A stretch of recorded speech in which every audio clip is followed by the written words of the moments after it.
We can get 3 junior engineers for your salary, he smirked during my termination meeting. Nothing personal, just cost cutting. My name is Victor Hale, 55 years old, lead systems engineer at Veltria Housing for 18 years. I'd built their entire infrastructure from scratch, architected every expansion, kept everything running so smoothly that the executives forgot how much the company depended on me. Until they decided they couldn't afford me anymore. I sat across from Graham Vickers, the new chief technology officer who'd been with the company for all of 6 months. He was 42, wore designer glasses, and had an MBA from Cornell. He'd been brought in to modernize operations, which apparently meant cutting the most experienced staff first. The severance package is generous, said Diane from Human Resources, sliding a folder across the table. 2 months' salary, plus your accrued vacation time. I nodded, took the folder and said, "Thank you." "Is that all you have to say?" Graham looked almost disappointed. Maybe he'd expected me to argue or threaten legal action, give him something to tell the board about how difficult I was being. "What would you like me to say?" "Most people in your position have questions, concerns." I shrugged. "Seems pretty straightforward to me." Graham exchanged glances with Diane, who looked equally perplexed by my calm. What they didn't understand was that I wasn't calm. I was just done. There's a difference. "Well, we'd appreciate your help with the transition," Graham continued. "The new engineering team will need some guidance on the system architecture. Perhaps a consulting arrangement for a few weeks." "I'll think about it," I said, knowing I wouldn't. We shook hands. I cleared out my desk without complaint. 18 years of work fit into a single cardboard box. I nodded goodbye to a few colleagues who looked away awkwardly, afraid the same fate awaited them. As I walked to my truck in the parking garage, my phone buzzed. A text from Alan, the database administrator I'd hired 12 years ago. "This is bullshit, Vic. The whole team's freaking out." I didn't respond. At home, I sat on my deck overlooking Lake Ontario, nursing a glass of bourbon, watching the sunset paint the water copper. My wife Elaine placed a hand on my shoulder. "What will you do now?" I shrugged. "Something will turn up." What Graham didn't know, what he hadn't bothered to learn, was that I hadn't just built their systems. I had custom-coded large sections myself with minimal documentation, because the company had always refused to fund a proper documentation team. Only I understood the deep redundancies, the hidden security layers, the intricate network architecture, and I wasn't planning to explain it to anyone now. I started at Veltria Housing back when it was called Bayview Properties, a small real estate management firm with 4 apartment complexes and a dozen employees. Their entire IT infrastructure consisted of 2 desktop computers, a fax machine, and a dial-up internet connection. The owner, Harold Bayview, hired me away from a consulting gig in Syracuse. "We're expanding," he told me. "Need someone who can build us something solid." Over 18 years, I'd turned that rudimentary setup into an integrated property management system that handled everything from tenant applications and background checks to automated maintenance requests and rent collection across 63 properties in 4 states. I'd built it piece by piece, adapting, upgrading, refining as the company grew. When Harold retired 5 years ago, his son Justin sold the company to a private equity firm that rebranded it as Veltria Housing. They kept me on, impressed by what I'd built, but things began to change. New executives, new priorities. Quarterly targets became more important than long-term stability. My warning signs came gradually. First, they rejected my proposal for a documentation team. "Too expensive," they said. "We'll get to it next quarter." That quarter never came. Then they started bringing in consultants. Young MBA types who talked about disrupting property management and leveraging cloud solutions. They'd sit through my explanations of our system architecture with glazed eyes, then recommend off-the-shelf solutions that wouldn't integrate with our custom infrastructure. I kept pushing back, explaining why their approach wouldn't work, showing them the custom code that made our system unique. Eventually, they stopped inviting me to planning meetings. Elaine noticed it before I did. "They're pushing you out," she said one night over dinner. You need to prepare. I brushed her off. They need me. No one else understands how the whole system works together. That might be exactly the problem, she replied. 6 months ago, they hired Graham as the new CTO. He came from a banking software company and immediately started talking about standardization and legacy system replacement. He hired 3 junior engineers fresh out of college, had them shadowing me, asking questions about the system.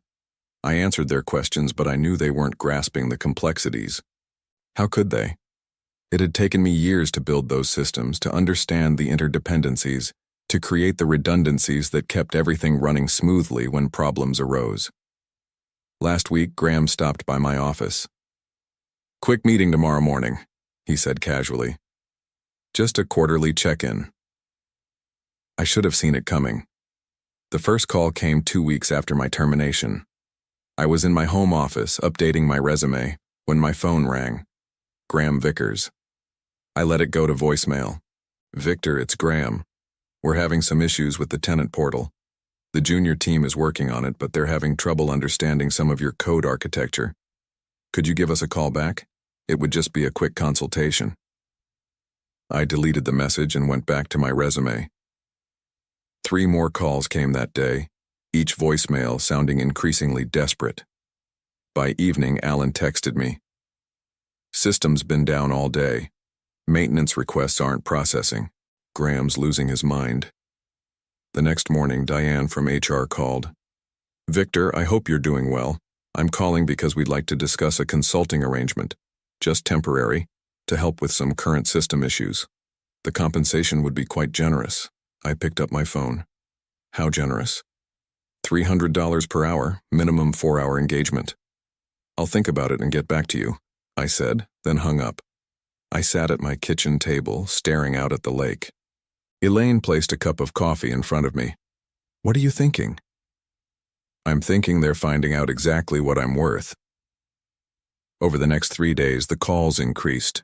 Graham, Diane, even Justin Bayview, who was still on the board. The tenant portal was down. The maintenance scheduling system was throwing errors. The automatic payment processing had failed, affecting thousands of residents. I didn't respond to any of them. On day 4, an email arrived from Devlin Systems, a regional competitor to Veltria. They managed fewer properties but had been expanding rapidly. The email was from their director of technology, Lawrence Devlin himself. "Victor, I heard about your situation at Veltria.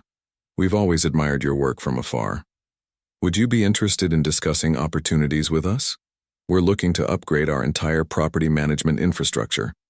I replied and set up a meeting for the following day. That evening, as Elaine and I were preparing dinner, my doorbell rang. Graham Vickers stood on my porch, his designer glasses slightly askew, his normally immaculate suit wrinkled. "Victor, I apologize for dropping by unannounced, but we have an emergency situation. The entire system is down. Nothing is working. The team can't figure out what's wrong or how to fix it." I leaned against the doorframe. "That sounds serious." "It is. We need your help. The board has authorized me to offer you a substantial consulting fee, $500 per hour, whatever it takes."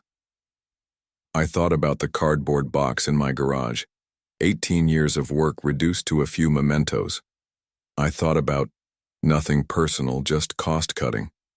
I thought about the documentation team they'd never approved. "I'm sorry to hear about your troubles," I said quietly. "But I have an interview tomorrow. Something will turn up, just like I thought." I closed the door on his stunned face and went back to making dinner. For the first time since my termination, I felt a sense of peace wash over me. Not satisfaction, not vindication, just clarity. I wasn't going to help them fix what they'd broken. The interview with Lawrence Devlin went better than expected. We met at a coffee shop in downtown Rochester, away from both companies' offices. "I've followed your work for years," Lawrence said, stirring his coffee. "That integrated property management system you built at Veltria is legendary in our industry. Nobody else has anything close to it." "Thank you," I said. "It took time." "That's what I want to talk about, time. We're looking to build something similar, but we don't want to start from scratch. We need someone who understands the architecture, the integration points, the security layers. Someone who can build us something better than what's out there. I'm interested. Lawrence smiled. Good, because I'm prepared to offer you the position of Chief Systems Architect. Full benefits, stock options, and a salary 20% higher than what you were making at Veltria. It was a good offer. Too good, almost. Why me? I asked. There are younger engineers out there, cheaper ones. Lawrence laughed. You sound like your former employer. We tried that route. Hired 3 bright young engineers from top schools. They built us something sleek and modern that crashes every time we get more than 100 simultaneous users. We don't need cheap. We need reliable. I accepted the offer the next day. Meanwhile, Veltria's problems were escalating. Alan kept me updated through occasional texts. The system had been partially restored, but critical functions were still failing. They'd brought in an expensive consulting firm that specialized in legacy system recovery. A week after I started at Devlin, Graham called again. Victor, please, this is getting serious. We've lost access to payment records for the past 3 months. Tenants are complaining about incorrect charges. The consulting team says they need your input on the database structure. I was tempted to ignore it, but something made me pick up. Graham, I'm employed elsewhere now. Exclusive contract. I'm afraid I can't help you. We'll double whatever they're paying you for just 2 days of your time. It's not about the money. Then what is it about? Revenge? Are you enjoying watching us struggle? I paused, considering my answer carefully. No, Graham, I'm not enjoying it. But you made a business decision. You decided my experience wasn't worth the cost. Now you're discovering what that actually means. The board wants to discuss bringing you back. Full salary, plus a signing bonus. For a moment I felt a flicker of satisfaction, but it quickly faded. Going back would solve nothing. The same executives who decided I was expendable would be waiting for the next opportunity to cut costs. I appreciate the offer, but I've made a commitment to Devlin Systems. Graham's voice hardened. You know, there could be legal implications if we discover you intentionally made our systems difficult to maintain. Non-compete clauses, intellectual property concerns. There it was. The threat I'd been expecting. The system is exactly as it was when the company repeatedly denied my requests for a documentation team, I replied evenly. Every line of code belongs to Veltria, as specified in my employment contract. I've taken nothing with me except my experience, but feel free to have your lawyers contact mine. I hung up, hands shaking slightly. Not from fear, but from anger I hadn't allowed myself to feel until now. The accusation that I'd somehow sabotaged them was the final insult. At Devlin, I was starting fresh, building systems properly from the ground up, with full documentation, training programs for the engineering team, and redundancies that would prevent the kind of catastrophe Veltria was experiencing. I wasn't going to look back anymore, but I wasn't going to help them either. Some lessons had to be learned the hard way. A month after joining Devlin Systems, I received an unexpected visitor in my new office. Alan, my former database administrator, stood awkwardly in the doorway, holding a laptop bag. Got time for lunch? He asked. Over sandwiches at a nearby deli, Alan filled me in on the chaos at Veltria. It's worse than you think, he said, lowering his voice despite the noisy lunchtime crowd. They've lost access to historical data going back 3 years. The backup systems are corrupted somehow. The consulting firm is saying they might need to rebuild from scratch. I wasn't surprised. The backup system had multiple redundancies and security protocols that needed to be followed precisely. Skip one step, and the entire process would fail in a way designed to protect tenant data from unauthorized access. That's not all, Alan continued. I found something when I was trying to help the consultants understand the payment processing system. Graham had been planning your termination for months. He'd been meeting with the board, convincing them that your custom infrastructure was too expensive to maintain. How do you know this? Alan pulled out his laptop and showed me a series of emails he'd discovered in the system archives. Emails between Graham and the board discussing the legacy staff reduction plan and specifically naming me as the first target. He told them they could replace you with cheaper engineers and transition to off-the-shelf solutions within 6 months, Alan said. He projected cost savings of over $1 million annually. I read through the emails, feeling a strange detachment. One line from Graham stood out. Hale's custom systems are unnecessarily complex. He's made himself indispensable by design, not necessity. There's more, Alan said. The private equity firm that owns Veltria is planning to sell. They've been prepping for this for over a year. Graham was brought in specifically to cut costs and make the company look more profitable before the sale. Now it all made sense. The push for standardization, the resistance to proper documentation, the sudden focus on reducing senior staff costs. It wasn't about improving the company, it was about dressing it up for a quick flip. "Why are you showing me this?" I asked. Alan closed his laptop. "Because I quit yesterday, and I'm not the only one. Half the IT department has left. The consultants are estimating at least 6 months to restore full functionality, maybe longer." He hesitated. "And because Veltria's biggest client, Westbrook Properties, is considering jumping ship. They've lost faith in the management system." I thought about the implications. Westbrook represented nearly 30% of Veltria's revenue. Losing them would be devastating, especially with a sale pending. "What will you do now?" I asked. Alan grinned. "Actually, I was hoping Devlin might be hiring database administrators." Later that afternoon, I spoke with Lawrence about bringing Alan on board. He agreed immediately.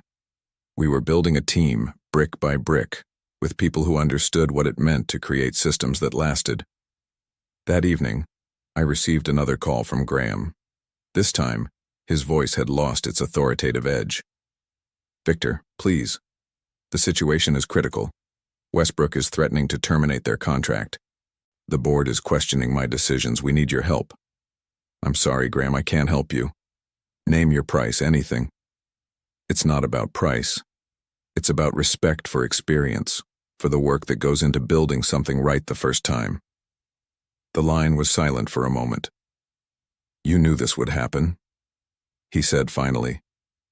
"You knew exactly what would break and when." "No, Graham. I just knew what I had built, and what it took to maintain it. Information I tried to share many times." I ended the call feeling neither triumph nor regret. Just the quiet certainty that some lessons can only be learned through failure. The opportunity came faster than I expected. 2 months into my role at Devlin Systems, Lawrence called me into his office. "I just got off the phone with Jeffrey Westbrook," he said, referring to the CEO of Westbrook Properties. "They're officially terminating their contract with Veltria next month. They want to know if we can handle their portfolio." Westbrook Properties managed over 10,000 units across the Northeast. It would more than double Devlin's current operations. "We're not ready for that kind of scale," I admitted. "The new system is coming along, but it's only halfway there." Lawrence leaned forward. "What would it take to get ready, if we had to?" I thought about it. 3 more senior engineers, dedicated server infrastructure, and at least 8 weeks of development time. Even then, it would be tight. Jeffrey's desperate. Veltria's failures are affecting their reputation with tenants. He's willing to give us 12 weeks and fund the infrastructure expansion. This was the moment. The turning point. If Devlin took on Westbrook and succeeded, it would establish us as a serious competitor in the industry. If we failed, it could sink both companies. "Let me think about the architecture," I said. "I'll draw up a plan by tomorrow." That night, I barely slept. I sketched system diagrams, mapped data migration pathways, considered scaling challenges. By morning, I had a plan, ambitious but achievable. A hybrid approach that would let us onboard Westbrook's properties in stages, minimizing disruption. When I presented it to Lawrence, he studied it carefully. "This is solid," he said finally. "But I notice you've included a substantial documentation phase. That adds 3 weeks to the timeline." "It's non-negotiable," I replied. "That's where Veltria failed. We document everything from day one. We train the team on every component. No single points of failure." Lawrence nodded. "I'll take your word for it.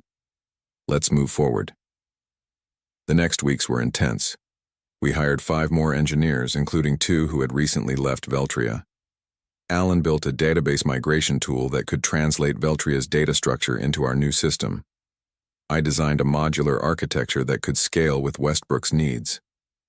Halfway through the project, I received an email from Justin Bayview, the former owner's son who still sat on Veltria's board. "Victor, I want to apologize for how things ended. The board was misled about the implications of letting you go. Graham has been removed as CTO. We're struggling to recover, and Westbrook's departure will hit us hard. If you're ever interested in coming back, the door is open." I didn't respond. 10 weeks into our 12-week timeline, we were ready for a staged rollout. Westbrook's smallest region, comprising 2,000 units in western New York, would migrate first. If successful, the remaining regions would follow. The day before the migration, Lawrence called me into his office again. A familiar face was waiting. Jeffrey Westbrook himself. "So you're the system architect?" Jeffrey said, standing to shake my hand. "Lawrence has told me a lot about you." "All good, I hope." Jeffrey smiled.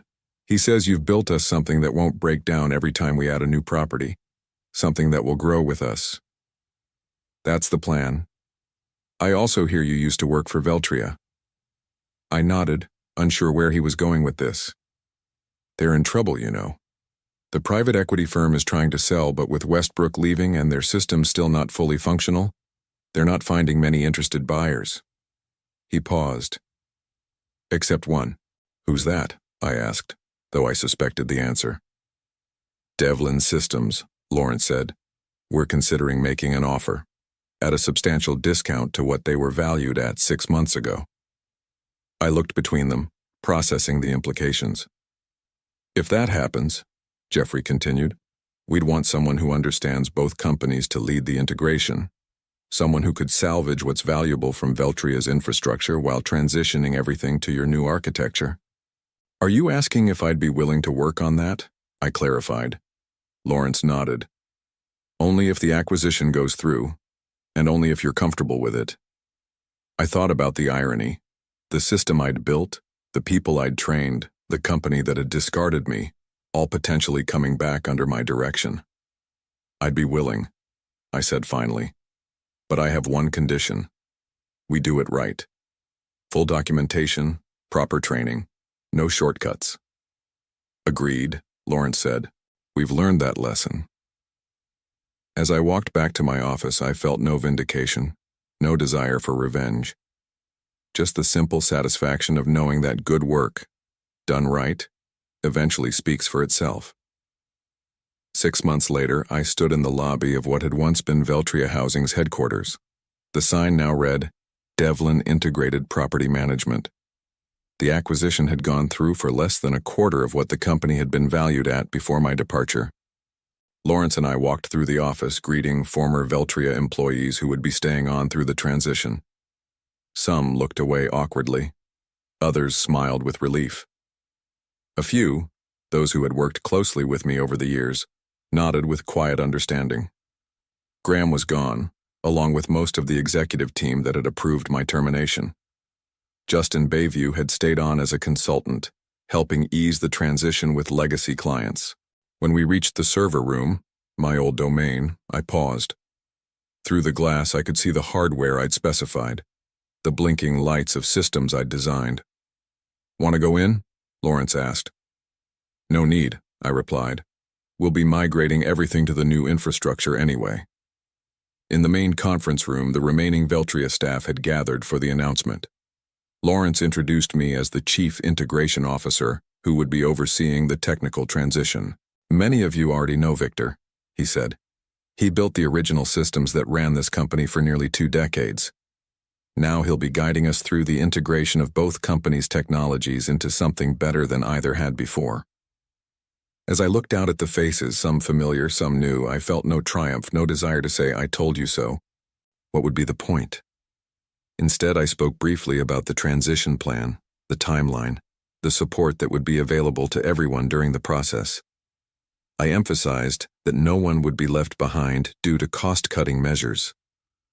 The irony wasn't lost on anyone in the room. 1 year after the acquisition, Devlin Integrated Property Management had become the largest property management company in the Northeast. The migration was complete, with all properties now running on the new system I designed. Fully documented, properly staffed, and functioning smoothly. On a crisp autumn morning, I drove to the office for a final meeting with Lawrence. The leaves along Lake Ontario had turned brilliant shades of red and gold, a fitting backdrop for the conclusion of this chapter. "The board approved your proposal," Lawrence said as soon as I sat down. "The Technical Education Division will launch next quarter. You'll have full autonomy to design the curriculum and hire instructors." This had been my condition for staying after the integration was complete. Not a higher title or more money, but the creation of a division dedicated to training the next generation of systems engineers and architects, teaching them not just how to code, but how to build things meant to last. "Thank you," I said. "That means a lot." "No, thank you," Lawrence replied. "What you've built here, it's remarkable. Not just the technology, but the culture around it. The documentation, the knowledge sharing, the emphasis on quality over quick fixes." Later that afternoon, I cleared out my integration office. Unlike my hasty exit from Veltria, this was a planned transition to my new role. As I packed my things, Justin Bayview knocked on the door. "Got a minute?" he asked. We walked to the small courtyard outside the building. "My father asked about you," he said. "He's retired in Florida now, but he still follows company news. He was glad to hear you were back, in a manner of speaking." "How is Harold?" I asked. "Good. Fishing a lot." Justin paused. "He always said letting you go would be the biggest mistake this company could make. Turns out he was right." I nodded, unsure what to say. "I learned something from all this," Justin continued. "Value isn't always visible until it's gone." As I drove home along the lakeshore, I thought about value, of experience, of care taken, of doing things right the first time, about systems built to last and the people who build them. I hadn't sought revenge. I hadn't needed to. I'd simply moved forward, building something better, something that would outlast any individual decision or short-term thinking. Sometimes the best response to being undervalued is simply to prove your worth elsewhere, and let the results speak for themselves.